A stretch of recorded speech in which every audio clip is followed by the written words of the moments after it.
Hello မနာခင်ဗျာကျွန်တော်ဒီနေ့ပြောပြသွားမှာတော့ဒီ page အကြောင်းဖြစ်ပါတယ်ဒီ page မှာ error တော်တော်များများရှိရပါတော့ပထမ step တော့ page ကိုလေးအញ្ញံဖြစ်နေတယ်ပြီးလို့ရှိရင် page not recommendation ဖြစ်ပြီး page reach English မှာကြာနေတယ်ပြီးလို့ရှိရင်သူရဲ့ page မှာဆိုရင် partner mention အញ្ញံဖြစ်နေတယ်အဲ့ဒီအတွက်ဒီ page owner service အတွက်ကြောင့်မို့ဒီ page က service ability နဲ့ဆိုရင်15ရက်16ရက်ရှိသွားခဲ့တဲ့အတွက်ကြောင့်မို့ဒီ page health check up အနေနဲ့ကျွန်တော်တစ်ချက်ယူသွားပြမယ်ဒီ page ကိုကျွန်တော် system ပြီးရှောင်းရမ်းနဲ့ပတ်သက်ပြီးမှတော့ဒီ page owner ပြောတဲ့အတွက်ကြောင့်မို့ဒီ page owner line နာပြီးတင်ထားတဲ့အတွက်ကြောင့်မို့ပေါ့နော်အတွက်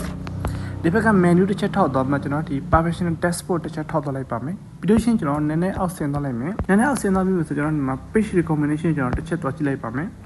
page recommendation တစ်ချက်ကြည့်မှဒီမှာအားလုံးတန်ရှင်းတည့်ရနေပထမတော့ဆိုရင်ဒီမှာချက်ချက်ကပြမှာ page not recommendation ဆိုဒီမှာ page မှာဘာ post ပတ်တယ်နေ reach တဲ့ English မှာကြာတော့ခဲ့တာပေါ့နော်ဒီ page owner ကိုဒီ page နဲ့ပတ်သက်တခြားစစ်ဆေးပြီးမှဒီ page owner တင်ထားတဲ့ content အမှားနဲ့ပတ်သက်တခြားထောက်ပြပြောပြပြီးမှအကယ်လို့ copy video copy post တင်နေဆိုရင် copyright လုပ်ရင်ဘယ်လို edit လုပ်ပြီးတော့ရမယ်ဆိုပြီးကျွန်တော်တခြားပြောပြလိုက်ချိန်မှာဒီ page owner နားလိုက်တော့ပေါ့အခုတင်နေချိန်မှာဒီ page က reach တဲ့ English မှာကောင်းတော့ခဲ့တဲ့ follower edit တွေတိုးလာပြီးတော်တော်လေးအဆင်ပြေတော့ခဲ့တဲ့အခုလိုမျိုးဒီ star ကောင်းတော့ခဲ့တဲ့ recommendation deposit အတိုင်းပြတော့ခဲ့တယ်ဆိုလို့ရှိရင်တော့ဒီ page မှာ post အသစ် content edit နိုင်ပြီးတော့မယ်ဆိုရင်ဒီ page မှာ follower တသိန်းရှိရဆိုရင်အဲ့တသိန်းအားလုံးရှိ notification ရောက်မယ်ပြီးလို့ရှိရင်ဒီ page နဲ့ follower မဖြစ်သေးတဲ့ဒီ page မှာတင်ထားတဲ့ content နဲ့ related ရှိတဲ့လူတွေကို Facebook မှာ automatic ပို့ပေးတဲ့အတွက်ကြောင့်မို့ English မှာအသစ်တွေတိုးလာမယ် follower အသစ်တွေတိုးလာပြီးအဆင်ပြေမှာပေါ့နော်အကယ်လို့ကျွန်တော်ဈေးရောက်နေဆိုလဲအယောင်းအသစ်ပါညာတိုးလာပါတယ်အဲ့အတွက်ကျွန်တော်ဒီ page status ဆိုကျွန်တော်တစ်ချိန်တော့ပြမယ်ဒီမှာတစ်ချက်ချင်းမစေပထမတော့ strike 3လင်းချင်းထိမှဒီ page ကအနီရောင်ဖြစ်သွားခဲ့တာပေါ့နော်ဒီ page မှာတင်တဲ့ content တွေတော့ဒီနိုင်ငံရေးပိုင်းနဲ့ပတ်သက်ပြီးတင်တဲ့ဒီစစ်တပ်တဲ့နေရာဘာညာတွေ့ထက်တဲ့နဲ့ပတ်သက်ပြီးဒါမှမဟုတ်ဒီလူတည်တဲ့ဥစ္စာနဲ့ပတ်သက်ပြီးတင်တဲ့အတွက်ကြောင့်မို့ strike 3လင်းချင်းထိမှဒီ page ကအနီရောင်ဖြစ်ပြီး reach ကလုံးဝကျသွားခဲ့တဲ့အတွက်ကြောင့်မို့ပေါ့နော်ဒီ page ကျွန်တော်တို့တရားလေးနားလဲသဘောပေါက်မှဖြည့်ရှင်းလိုက်တဲ့အချိန်မှာဒီ page owner တရားပြောပြလိုက်ချိန်မှာတော့ page ကတိတ်မကြဘူးဒီ page owner လည်းကျွန်တော်ပြောတဲ့အတိုင်းတရားလေး step by step လိုက်နာပြီးတော့တဲ့အတွက်ကြောင့်မို့အချိန်တိုအတွင်းမှာပဲသူ့ရဲ့ page ကိုလေးလုံးဝစိန်တော့ခဲ့တယ်ဗောနော်ဒီမှာ page recommendation ပြတော့ခဲ့တယ်ဒါပေမဲ့သူ့ရဲ့ဒီ registration issue တခုတော့ကြံခဲ့တယ်အဲ့အတွက်ကျွန်တော်ဒီဥစ္စာတစ်ချက်ထောက်သွားကြည့်မယ်ထောက်သား message ကျွန်တော်မျိုး register monetary land မှုဆိုရှိရပထမ step အနေနဲ့ limited original content ပြီးတော့ unoriginal content eligible ineligible country ပြီးလို့ရှိရင် page not eligible ဆိုပြီးသူကပြထားတာပေါ့နော်ဒီဥစ္စာဘာတွေဖြစ်မလဲဆိုရင်ဒီဥစ္စာကျွန်တော်ပြုပြင်ထားပြီးဒါပေမဲ့နည်းနည်းအချိန်ပေးလိုက်ရင်ဒီဥစ္စာအားလုံးကောင်းတော့ခဲ့မှာပေါ့နော်ဒီနေ့ကျွန်တော်တစ်ချက်ရှင်းပြပေးမယ်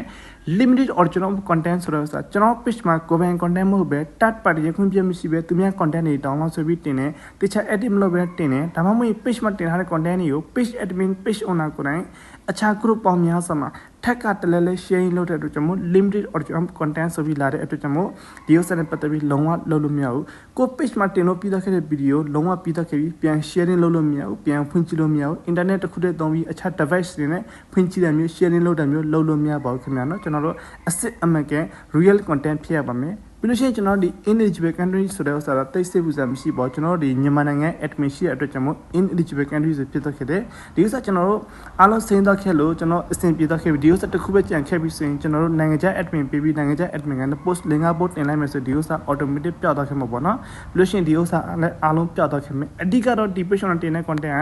limited original content ဖြစ်တော့ခဲ့တယ်ဆိုလို့အရာကိုယ်ပိုင် content မဟုတ်ပဲ third party ခွင့်ပြမရှိပဲသူများ content တင်တယ်ပြီးလို့ရှိရင်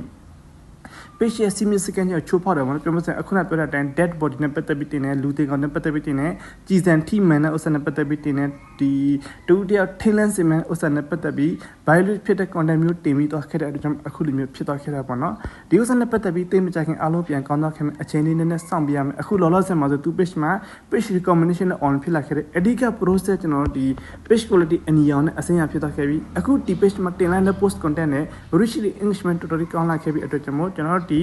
register monetary ဖြစ်တဲ့ဥစ္စာအချိန်နဲ့စောင့်ပြလိုက်ရင်အားလုံးအဆင်ပြေတော့ခင်မယ်ဒီဥစ္စာဘယ်လိုပြုပြင်သွားရတယ်ဘယ်လို fix လုပ်ပြီးသွားရတယ်ဆိုပြီးအပေါ် video မှာကျွန်တော်ပြပြပေးထားတဲ့တခြား step by step ကျွန်တော်ပြပေးထားတယ်အကယ်လို့လူချင်းမင်းတို့ကိုယ်တိုင